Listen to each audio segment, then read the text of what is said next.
kind. Very kind. I'm an addict, and my name is Betsy. Hi. I'm a little bit terrified. Kind of that animal trapped in a headlight sort of sense. But,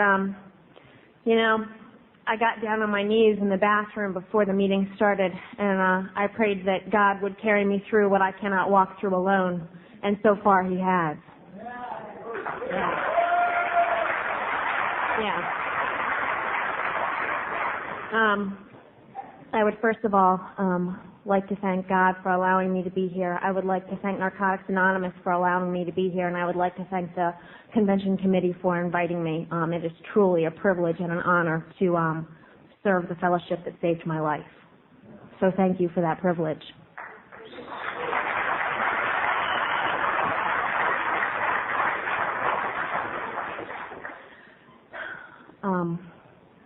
The convention theme is free to live, and I really think that there couldn't be a more appropriate convention theme.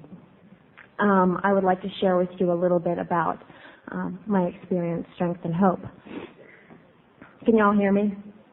Okay, good. I am from America. I was born in Washington, D.C. I came from an upper middle class family. I have two wonderful, loving parents who are still married. I have an older brother who is a jerk like most older brothers. And, I had a very fortunate childhood. I had a pony. I had piano lessons. I never wanted for anything really. All of my needs were met growing up. And both of my parents loved me, and I'm very blessed for that. When I was 14, I picked up my first drug, and that was alcohol. And I was at a party, and I drank myself into a blackout. From the very first time I was allowed to drink of my own without supervision, I drank until I was in a blackout. And I was 14 years old, and I threw myself at this 18-year-old guy who was at the party, and I made a complete ass of myself, and I ended up sleeping, we were at a barn, I ended up sleeping like in a stall, and I woke up the next day and I thought it was great. Good time. And people were making fun of me the next day. I had humiliated myself. But you know what I thought? I thought that I was cool, and that, I had gotten, oh, Betsy, she was so crazy last night, and I got a go of that, and I thought that was great. And, that's how my using started, and basically through high school, I didn't use often, and I only used alcohol in high school, and every time I drank myself into a blackout. Then, like I said, I'm fortunate. I have loving parents from an upper middle class family, and they sent me to college. I decided to go 6 hours away from home so I could be away from my parents. And I went to college in Radford, Virginia, and basically as soon as I got there, my life became partying. That's all it was about. My first semester of my freshman year, my GPA was a 1.6, which I don't know if that means anything to you all, but what it means to me, I was failing out my very first semester because of attendance, because I would get so fucked up at night that in the morning I couldn't get up and go to class. I would crawl home drunk 5 nights a week. I would do anything that anybody had at any of the parties that I was at. I went completely apeshit for no apparent reason. For me, there's no rhyme or reason to my disease. It is, I accept that I'm an addict, and there's no reason other than the fact that I'm an addict for what it is that I became. I started banging every guy that wanted to have sex with me. I became a complete slut, and I don't have any qualms about telling you that. My active addiction, and the reason I don't have any qualms about telling you that is because, thank God and thank Narcotics Anonymous, I am not that person. I don't have to be ashamed of who I was because I'm not that anymore. It's not a reflection on me anymore.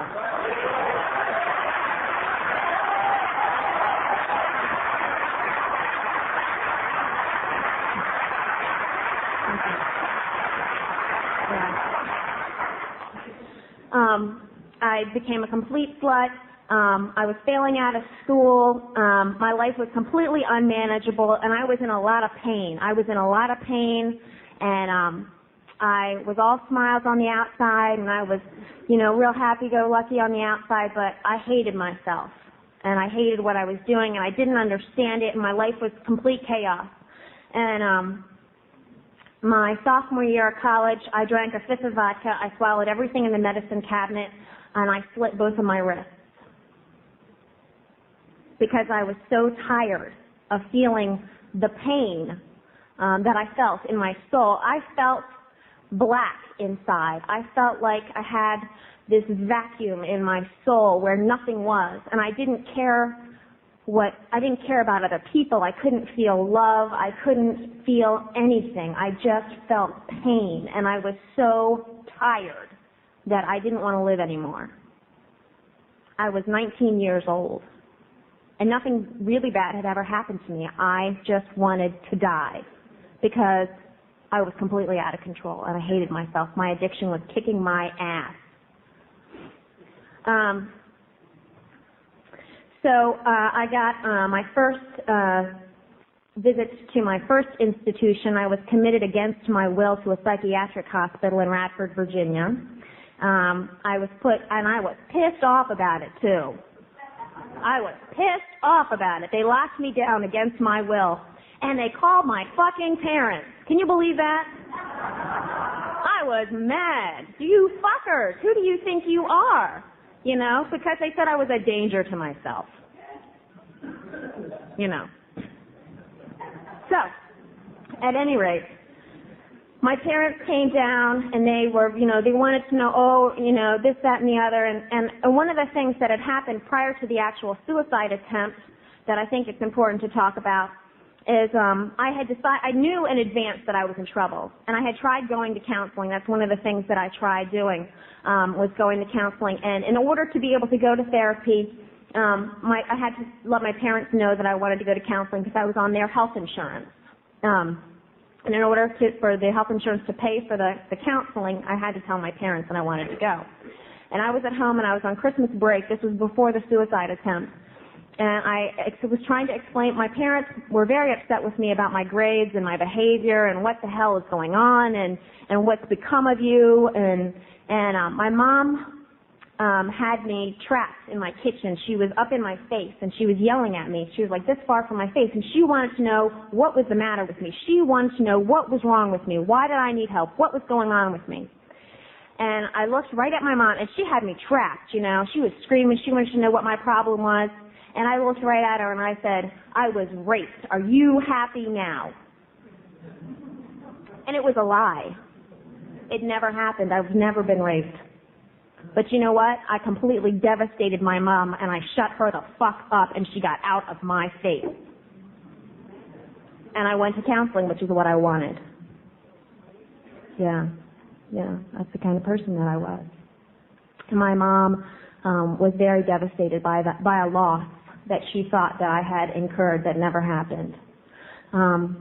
And as a matter of fact, that rape lie was very convenient for me because it gave me a really good explanation for my behavior, for being completely promiscuous, for getting fucked up all the time, and for failing out of school.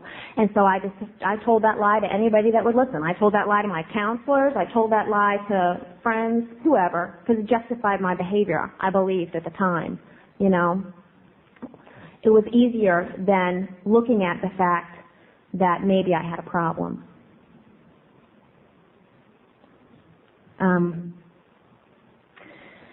So after the suicide attempt, I got shipped home from school. My parents came down and got me, and they packed me up, and they took me home, and they sent me to counseling, a new counselor. At this time, back at home, living with my parents. I was out of school, and And she said to me when I was going to this counselor and we were, talking about everything that happened, she said to me, "Do you think you might have a problem with alcohol?" And I looked at her and I said, "No." And she said, "Well, you might want to," she goes, "just for me, for my sake, I would like it if you would go to some of these meetings, some 12-step meetings." And at that point in time, I only knew one person in my life that had ever gone to any meetings, a girl named Jessica. She was in my high school, and she was clean in Narcotics Anonymous in high school. And she's the only person that I ever knew that went to meetings. So I gave her a call and asked her if she would take me to some of these meetings because I, had somebody that wanted me to check them out. And I went to a couple meetings, and I went to a dance. Y'all were fucking strange. Everybody was like hugging everybody, and these morons were out there, dancing, and I was like, I sat in that chair. I didn't get out of my chair. I didn't dance. I was like, yeah, okay, I thought it was really great for you all, but I definitely did not belong here. And, that's what I decided. And I decided that my problem was not addiction. My problem was depression. And that when I treated the depression, everything would be just fine. Thank you very much. It was good. So, I got lots of good counseling, and I went back to school. And I changed drugs of choice. Changed up my drugs. And my life became more manageable. I could get high every day and get A's and not fail out. And by changing my substance of choice, I made the outside more manageable, but inside was not more manageable. Inside, the feelings stayed the same and the pain stayed the same. My senior year of college, I met a guy at a party that we were having at my house, and I met him, and he was talking all this crazy shit about his dead grandfather and all this other kind of stuff, and I thought, oh my God, you are such a freak. And so he moved in with me about 3 weeks later, and the one thing that I knew about him was that he was a heroin addict. And that was one drug that I had not been able to get my hands on up to in that point. Because I was like a covert kind of, I was kind of slick about, my drugs of choice, and I would make the connections and then just use whatever was available. And that, at that point in time, had not been available to me, but it was definitely interesting to me. So, I moved him in, and he was 5 years older than me. He was not going to school. He was working construction. There's nothing wrong with that. But he had 2 master's degrees. He was very smart, and his addiction was kicking his ass. And and he needed me too, very badly. He needed me, and I loved him so, And I say that in a joking way, but at the time he was the answer. He was everything I'd ever been looking for. He made me whole because he was me. He was me, and he validated everything that I felt and everything about me because he was walking addiction. And I could look at him and I could be okay with who I was. And he loved me for exactly who and what I was because I was him, but I couldn't see it.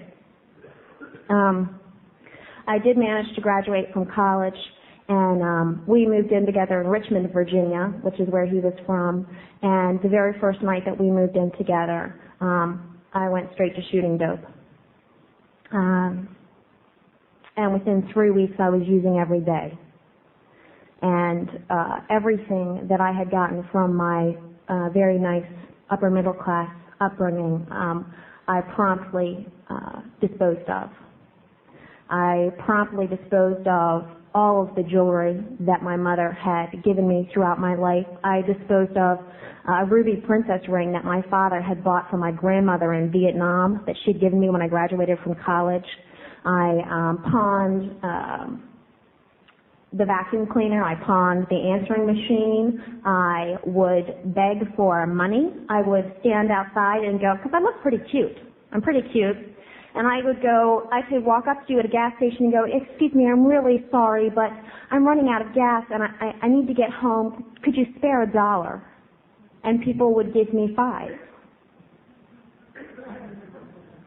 And I would promptly put the $5 in my pocket and go ask somebody else for more money until I had shop money. One of the things that I like to do is lawn and garden shopping.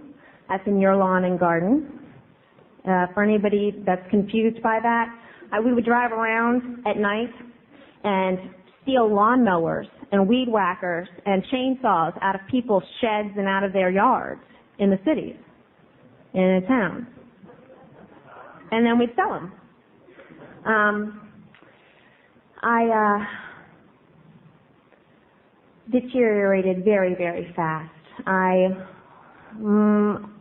At the worst point of that run, I was probably a good 40 pounds thinner than I am right now, 40 to 50 pounds lighter than I am right now. I had really long hair. I had dyed it jet black because this man that I was so in love with, this wonderful man, was wanted by the police, and so we were on the run. One of the things that we did, things got really bad. Life was really unmanageable. I couldn't hold a job. I tried working. I would go get a job. I could get a job. I just couldn't keep a job. And I would be at work, and I might last a day or two on a job, and the obsession and the compulsion to use would be so strong that I'd be sitting at work and I'd be thinking about who's doing what out there, and literally I would leave my job. I'd walk off every job that I got because the obsession and compulsion was so strong that it couldn't wait till work was over. I couldn't wait till work was over to get high. And I mean, that's just how it was for me. I couldn't manage working. My whole life was ways and means to get more. It was all about the hustle. It was all about getting more. And so my life was a complete shithole. I'd lost all the material stuff that I'd managed to gain, basically.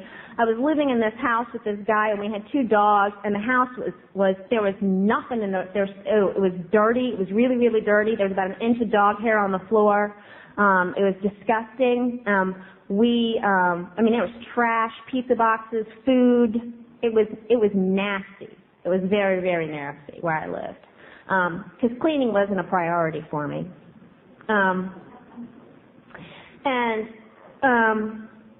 We decided that, we looked at what was going on and how unmanageable everything was, and we decided that we had 3 choices. We could run, we could get clean, or we could kill ourselves. And we discussed all 3 options very reasonably with each other.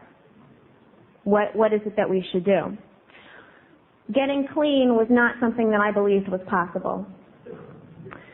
Killing myself was something that I could always do later. So we decided to run. And we bought 50-pound bags of dog food for the dogs, and we cut it open and we left it in the living room. We left the back door open. We filled up containers full of water because in some respects, some warped way that was taking care of the dogs. And then we got in the car and we decided that we were going to go to Canada. We were going to make a break for it. I don't know what the fuck I thought I was running from. I was running from myself, but I was taking me with me. And so we were going to...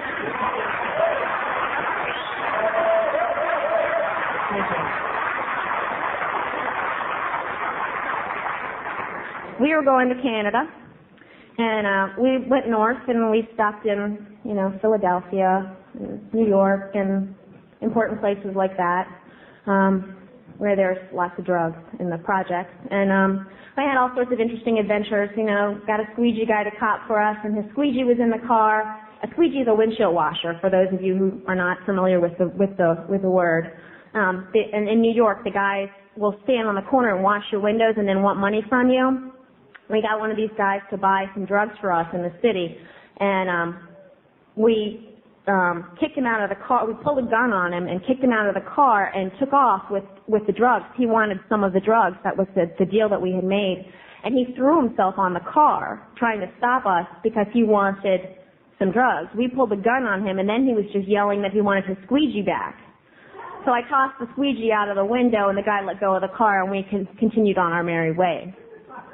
That's what it was. But we got about 70 miles south of Maine, which is very north in America, and it was cold.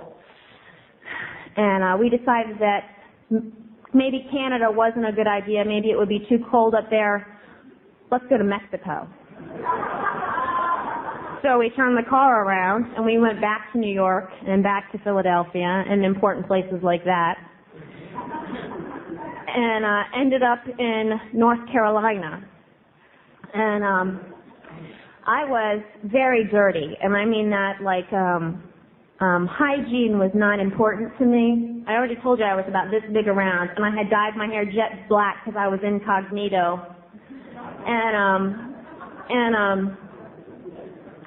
I didn't shower because to me, when I was dope sick, I couldn't stand being in the shower. I couldn't stand being closed up. I couldn't stand the water on my skin. And when I was high, I just didn't give a shit. So I didn't bathe. My feet were black because it was when we were in North Carolina. It was warm. It was hot. It was summer. And my usual garb was a pair of cut-off shorts and a bathing suit top or something really nasty. I was black and blue from shoulder to wrist. And I don't even have any idea what I must have looked like. It must have been really awful. But I thought I was ready for the runway, y'all. I thought I looked good. But I believed that too. And when I first got clean, I thought that I looked really good because I was this big around, and I thought that was, that I looked great. But I've talked to people since then, and it's my understanding that I looked very frightening, very sick and very frightening. And I can accept and believe that today. At any rate, so I got very tired. We were in North Carolina, and we would stay in this hotel in North Carolina, and we would drive to the city of Richmond, Virginia from North Carolina, and cop, and then go back to North Carolina. And it was this weird, fucked up, bizarre behavior. I'd been in a hotel, and I had been using for 3 days straight. I hadn't slept or eaten for 3 days. And we had driven into Richmond in the morning, and we had copped. I had managed to get this dealer to front me some.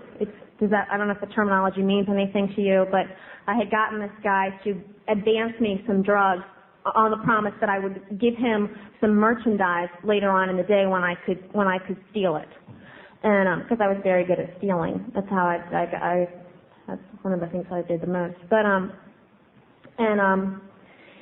I was really, really sick, dope sick. I had snot running out of my nose, and I wanted to die. I hurt really bad, and I didn't have any water in the car, and so I was in the city. It was really dirty and rainy, but I got water out of the puddle in the city street to cook up my dope because I was sick, and I couldn't wait the 2 minutes it would take to get to McDonald's to get a damn glass of water. That's how sick I was. And that's the last thing I remember was shooting up. And then the next thing I know, I'm waking up in an ambulance, and apparently what had happened was I had OD'd and I was locked in the car. And the fire department had to come and smash the window to pull me out of the car. And when they opened the car door, 3 syringes fell out on the ground, and I was in the car and I was dying. And they pulled me out and they brought me back. And I was so sick. They took me to shock trauma. They took me to the hospital, and they kept me there for the day, and they let me go that afternoon. And I was so sick that when I left that hospital, I was cooking up in the hospital parking lot. I was getting high again in the hospital parking lot when they let me go. And that was my disease. That's what active addiction was like for me. I had married that guy that I had told you about. I married him when we were in North Carolina because while we were discussing these prospects, that night after my overdose and the trip to shock trauma, I was really, really tired, and I made the decision that, all right, we tried running and it wasn't working. And we were talking about our options again, he and I. We tried running and it wasn't panning out so good. His idea was killing ourselves. He thought that was the solution, that if we killed ourselves, that would be great. It was kind of like a Romeo and Juliet kind of a thing. I told him that let's try getting clean first. and then if that doesn't work, then we can kill ourselves. But if we kill ourselves now, we can't try the getting clean option. And so he agreed to that, but kind of it wasn't really what he wanted to do. And I called my parents, and they were aware of what was going on. They were scared out of their minds. They knew that I was missing. They knew that I was strung out on drugs, and that was about it. And my parents came down, and they got me. And they took me to my first detox, which was Easton Memorial Hospital in Easton, Maryland. And I remember being in that detox, and I remember it was probably like the 5th morning that I was there, waking up in the morning, and this is something that I take for granted today, but waking up in the morning and feeling okay. I don't know how many of you can relate to that, but in my active addiction, when I woke up in the morning, I wanted to die, and I felt like shit, and I had this thick yellow snot coming out of my nose, and fuck the morning time. I hated the fucking morning and the goddamn birds, you know? And on my 5th day of this detox and waking up and feeling decent like a human being was really amazing. It had been years since I had felt like that. And so I went to detox and I went to a rehab and I called that girl, Jessica, that had taken me to those meetings all that time ago, and I asked her if she could help me get to some meetings. And she said that she didn't go to meetings anymore, but that she knew somebody who did, and she gave me her phone number. And I called that woman. Her name is Sheila, and she didn't know me from anybody. She was a Narcotics Anonymous member, and I called her up and I told her that I was at a detox and that I was in trouble and that I needed to get to some meetings. And she gave me a whole list of phone numbers. And I had to call people and ask them if they could help me get to meetings. The third person I called was a woman named Darcy. And she took me to meetings every day for the 10 days in between detox and rehab. And I started meeting people in Narcotics Anonymous. And I'm so grateful because you saved my life. I started going to Narcotics Anonymous meetings, and I met this girl, and her name was Wendy, and she was wild. She was very obnoxious. She had a big mouth. Her name was Wendy. She was very tough, and she had a dirty mouth too. And I don't know about you, but I'm drawn to people like that. You know what I mean? The more obnoxious you are, you're right up my alley. I kind of like people that are a little on the wild side. You know, I'm very drawn to that. And she was very wild, and she was tough, and she was committed to her recovery. And her life wasn't all that. She didn't have a lot of great material stuff, but goddamn, she was Narcotics Anonymous 100%, and I made her my sponsor.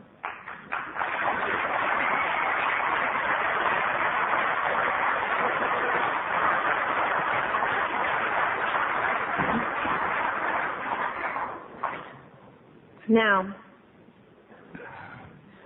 the weekend that I got out of rehab, you remember that guy, the one that was the one that I loved, that made me complete?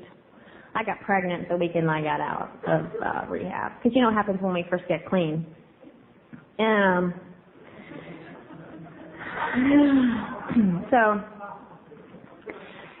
he was walking disease still.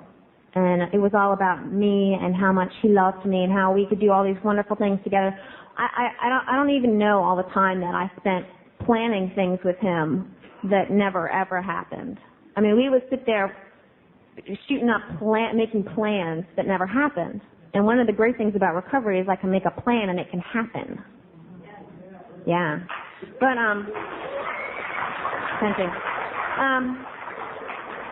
So this guy, I was back living at home with my parents now, without my husband. He was still living in Richmond, and now I was pregnant, and I was bankrupt and broke, and I had nothing materialistically speaking. And what ended up happening, and I was going to meetings, and I was trying to learn about Narcotics Anonymous, and they told me that I needed to let go of the guy. that I needed to change people, places, and things, because he wasn't staying clean. And I couldn't do it. I decided that he was my everything, and that I would rather be with him than be clean. And so I used. And I would get like 30 days clean, and then I would go on like a weekend binge, and then I would get like 60 days clean, and then I would use.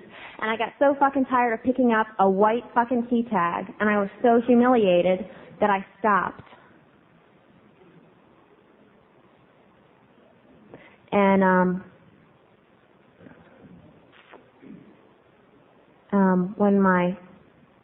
I was trying to stay sort of clean because I was pregnant, and I thought that would be fitting, although I was still, like I said, using sporadically. And my son was born, and when my son was born, I was using every day within 2 weeks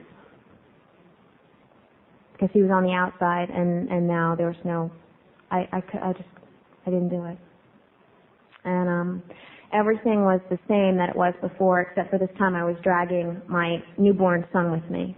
And I would use him like a prop in hustling, because it's a lot harder to say no to a woman with an infant when she's asking you for money. And I took my son to shooting galleries, and I took my son to all kinds of horrible places. I did not bathe my son. I did not feed my son regularly. And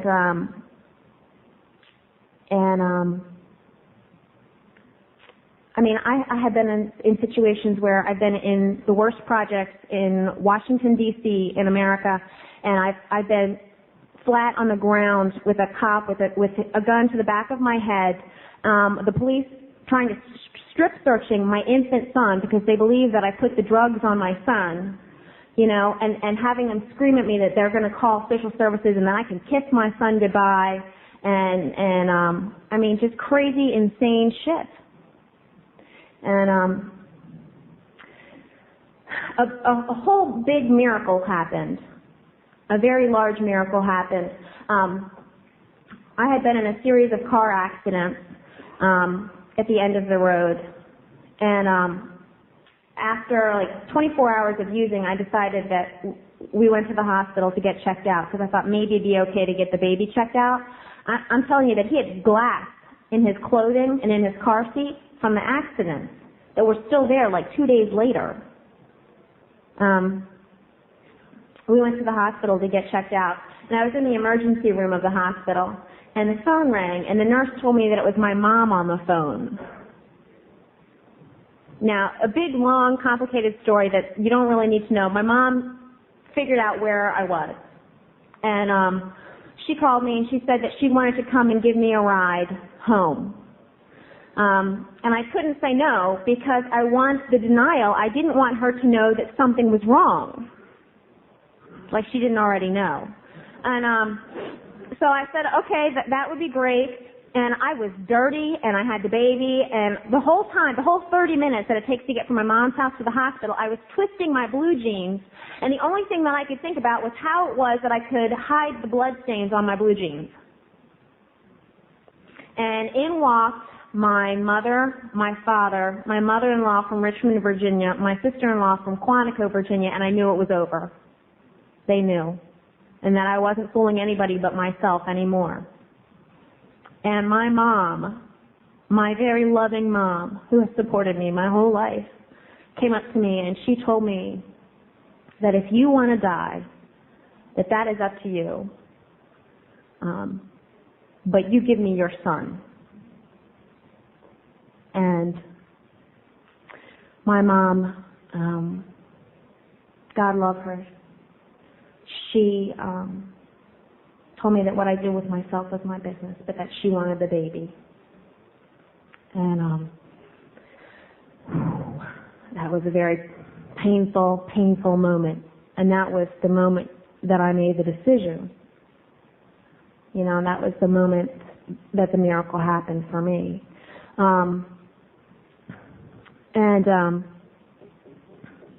I went to another detox, and I went to another rehab, and all those people that I had met in Narcotics Anonymous previously were still there in Narcotics Anonymous.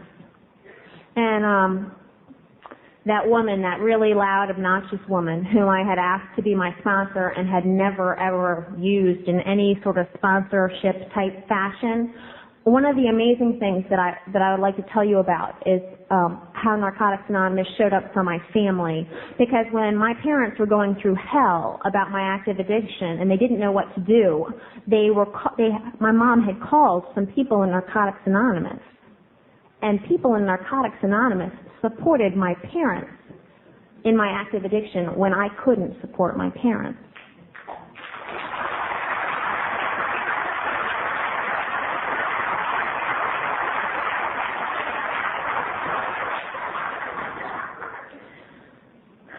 So,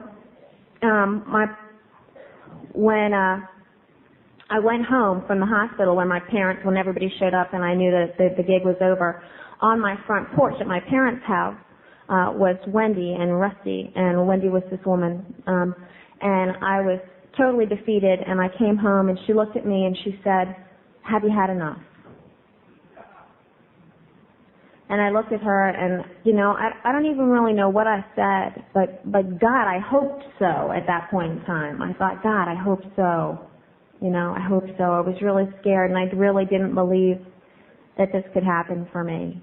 And, I'm making a mess. Sorry. And, okay, that was somewhat distracting. At any rate, this woman that I had asked to be my sponsor was still there, and I asked her again if she would be my sponsor again. And this time, when she gave me the first step, I had written on the first 3 steps, thank you, while I was still at the treatment facility, and I was so willing to do whatever it took. I mean, I think that's the thing that I remember most about when I first came to Narcotics Anonymous. I was so desperate. I was so desperate to be clean. That if you told me to get up here and pull my shirt off and do a little dance and it would help me stay clean, I would do it. That whatever you said to do, I'll do, because the pain inside was so horrible. I hated myself so much, and I had destroyed my whole life for what? Because of my addiction, my disease was horrible, And the painful part about the disease of addiction is how it warps your thought process and what you think about yourself and what you think about life and how you just want to die. It's insidious. It's sinister. The disease of addiction is. And so when I first got into recovery, I was really willing, and I, went to meetings, more meetings. My parents, God love them, allowed me back into their home, even though I had robbed them blind in my active addiction, but with some very strict rules. And I was allowed to have my son back after 57 days. So I only ended up losing him for 57 days, and I am so grateful that God really worked in my life like that. And in recovery, I learned how to be a parent. And in recovery, I learned how to be a daughter. In recovery, I've learned how to be a friend. In recovery, I've learned how to be a partner. In recovery, I have learned how to show empathy. We're talking about, I'm the person that was so cold and so dead inside that I couldn't feel anything for anybody else when anything happened, and today I can feel things for other people. I can feel when they're sad, and I can feel when they're happy. And it's such a miracle, because to me, life is about the relationships that I have with other people. It's not about the material things, and it's not about what I achieve or my status or any of that kind of stuff, and I'm glad, because I don't have much of that. But it's about the relationships that I'm able to have, and I'm able to have relationships with other people because of recovery, because of the principles that I've gotten by working the steps.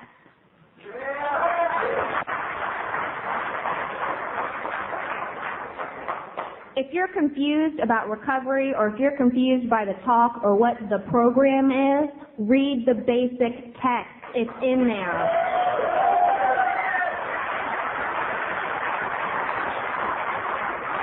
Okay? I just want to be really clear, because a lot of times it's real easy to go to meetings and like hang out with recovery people and talk like program talk, but that's not what Narcotics Anonymous is. And you will still want to die in recovery if you don't do something with a sponsor, preferably. Okay? So I have a sponsor. Now, I asked Wendy to be my sponsor again, and God love her, because I'm sort of difficult. But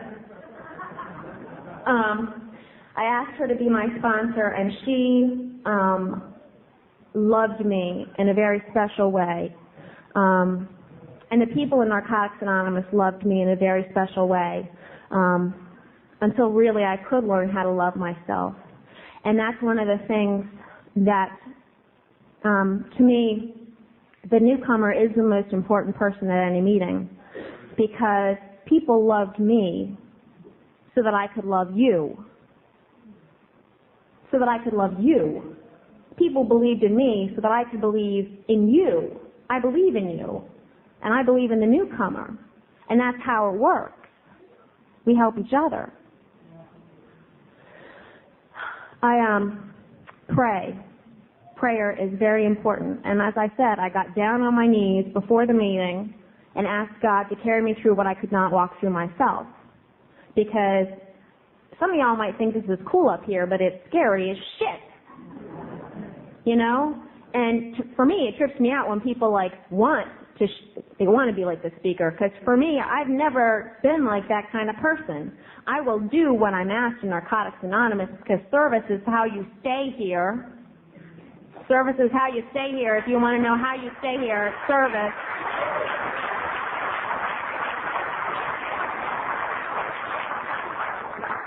You know, I'll do what I'm asked, and I was asked, and I accepted, even though God knows this is not where the fuck I want to be. I want to sit down there and watch the entertainment. I don't want to be it. You know? And let's talk about service. Okay? My sponsor, that wonderful woman, Wendy, when I first got clean, was a service junkie. I told you she was very committed to Narcotics Anonymous. How you stay committed to Narcotics Anonymous is doing service. That's how you show your gratitude. And she had lots of service positions, and the first thing that she did is slap me with one. Boom, there you go. And she made me alternate GSR for my home group, and I was going to area service like the first month that I was clean.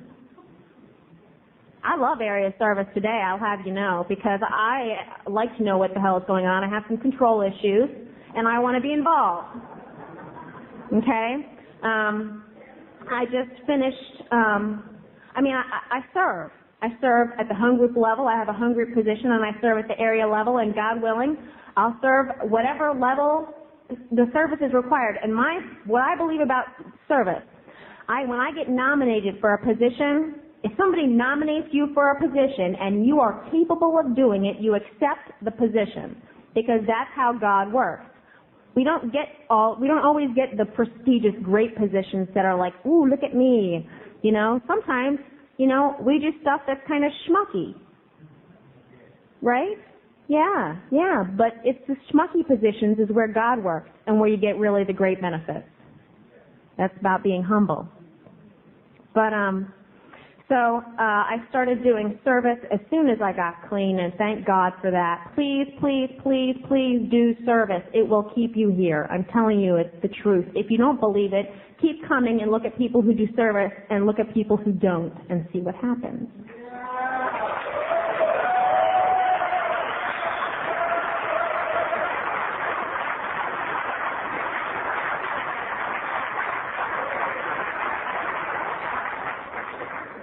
Okay, so thank you for listening to my service tangent. I have a lot of feelings about that subject. I pray. I want to talk about prayer, and I want to talk about a higher power, and I don't want to talk about mine because that doesn't matter, and that's one of the beautiful things about Narcotics Anonymous. I want to talk about the fact that a higher power, whatever it is extremely important. It's pivotal, and if you don't think it is or you don't think it's necessary, look at the steps. When I first got here, I couldn't believe in anything more than the group, and that's okay. My first higher power was you. You guys definitely had something greater than me because I just couldn't, and that's okay.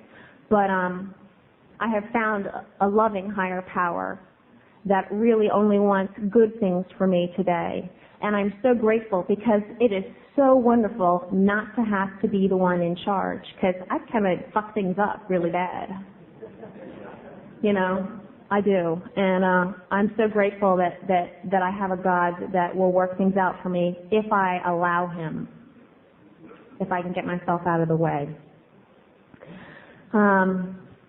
I sponsor some women, and sponsorship is definitely a learning experience when you get on the other end of it.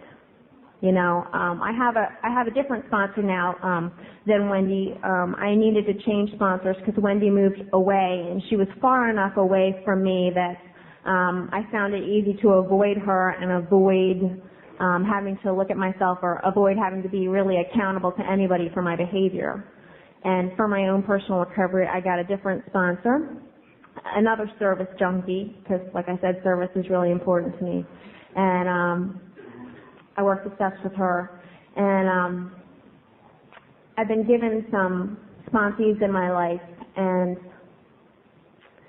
it's definitely fun. What do I want to say about it? It's frustrating for me as a person when I can, you know, to practice the principles in dealing with another person. And that applies to not only sponsorship, but to friendships and to my relationship, and admitting that, the only person that I have any sort of anything over is myself. And sometimes I don't even have that. At any rate, I feel like I'm rambling. Am I doing okay? Okay, good. Thanks. I'm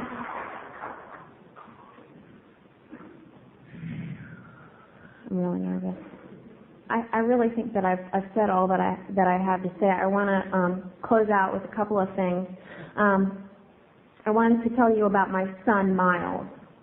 Miles is 3 years old, and he will be 4 in May, and he is beautiful. And I have full custody of my son. When I got clean, this last time, I knew that I had to leave my ex-husband. I call him ex because I divorced him, and it was painful because I loved him. Like I told you, I loved him. He was my whole world, and he made me whole. But he could not stay clean, and I could not stay clean with him, and I did not want to die. So I left him, and it hurt like shit, and I was scared, and I'm still, even today, I have fear that God forbid someday I go back to him because he is still appealing. That didn't change. It didn't go away. He's still appealing, but he will kill me. He is my disease. I've already told you that. Recovery has made it possible for me to not go back. Yeah, I couldn't do it on my own. So I left him when I got clean, and it was really, really painful. And I had this little baby. Miles was 7 months old when I got clean. I had a very small baby, and I was a single parent, and I was about $30,000 in debt, and I had a terrible employment history. Imagine that. And I was living with my parents, and I got a jobby job, because I had to. I never really liked working, but unfortunately, it's one of those things where I guess I had to, And it kind of sucks because you can make a whole lot more money illegitimately. But I got like a real job where they pay you a check and the government taxes it and stuff. And you know what? I still have that same job today. I have the same job. Here's some crazy shit too. Here's some crazy shit. They gave me a promotion. They made me the manager.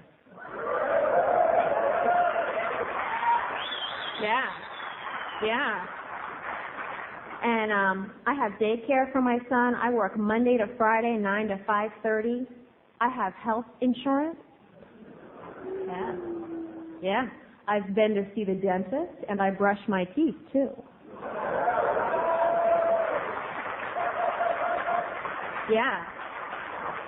Yeah, there's the recovery is some great shit, isn't it? Yeah. And so I have a job and I'm dependable, and I learned how to be responsible in Narcotics Anonymous. I learned that through service, by the way. I learned how to be responsible and dependable. I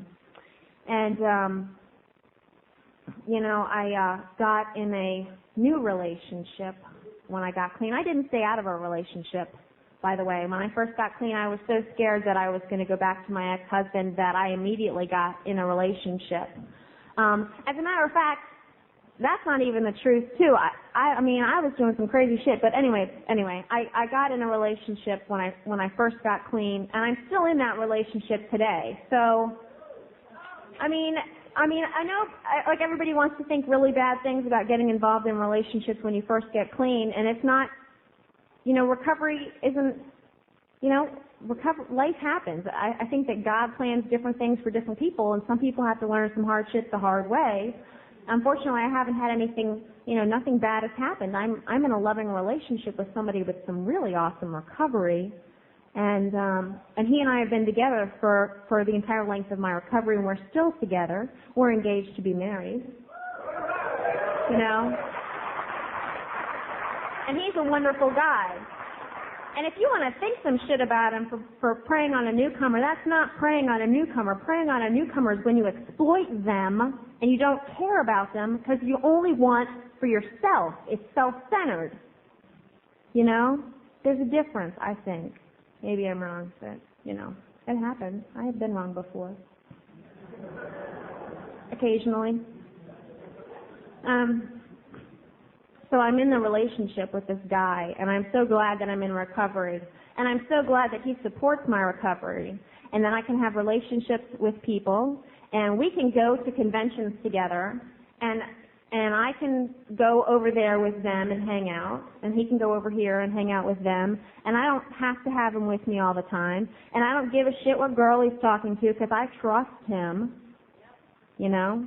And if you're scared about, like you're obsessing on somebody else, then you need to look at yourself because something's fucked up.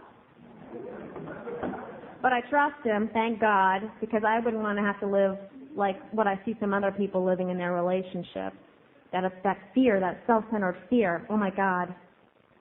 You know what? And the wonderful thing about the disease of addiction is it's not like over. You know what I mean? Because I can still regress. I can still regress today. Camilla is beautiful, and she is very cool and very slick. And she was nice to me. And the first thought I had was, what does she want? She is very pretty, and she's very cool, and she can't actually have any honest interest in me as a person. That was my first thought, I swear to God, when she talked to me. Why is she talking to me? She's got to want something from me, or there's got to be something or something. She can't actually want to talk to me as a person, because who am I? But I'm me, and I'm okay. And it lasted about 2 seconds. I told myself that everything was okay. I was nice to her back, and we've had some really awesome conversations. Recovery has allowed me to be okay with myself, And maybe I'm not all that in a side of fries, but I'm all right with who and what I am. I know what my values are today. Recovery has given me values. I value my relationships with other people. I value honesty. I value integrity. I value family. I value you. And I value Narcotics Anonymous. And I'm so truly blessed, and I'm really, really grateful, and I hope I haven't left out anything like really major service, sponsorship, prayer, steps, traditions are very, very important because they're steps and they're traditions, and if you do service, you need to know about the traditions. So, they're really important too. So we, as a fellowship, can continue to function for the addict who isn't here yet. And this has been a privilege and an honor, and thank you very, very much. I want to say one more thing too. I want to say that the Swedish people are beautiful people. I came here with my partner, Mike, who is a wonderful partner, and he's the only other person that I knew here when I got here, and I really have been so welcomed, and the love that I have gotten, and being able to look. I mean, I got like a crowd of people that I know that love me, and even if I totally suck today, when I go home later, they'll still be nice to me. Was a lot of love, and I don't mean that y'all are beautiful just because there's some really tall, really nice-looking women here, but beautiful people inside.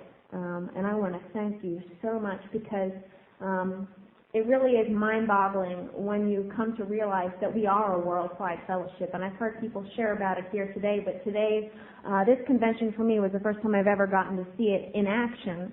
And it's amazing when you realize that you can go anywhere in the world, including Saudi Arabia, and be at home and have people who are like you and that will love you. And thank you for loving me, and thank you so much for saving my life. I appreciate it more than I could ever explain. Thank you.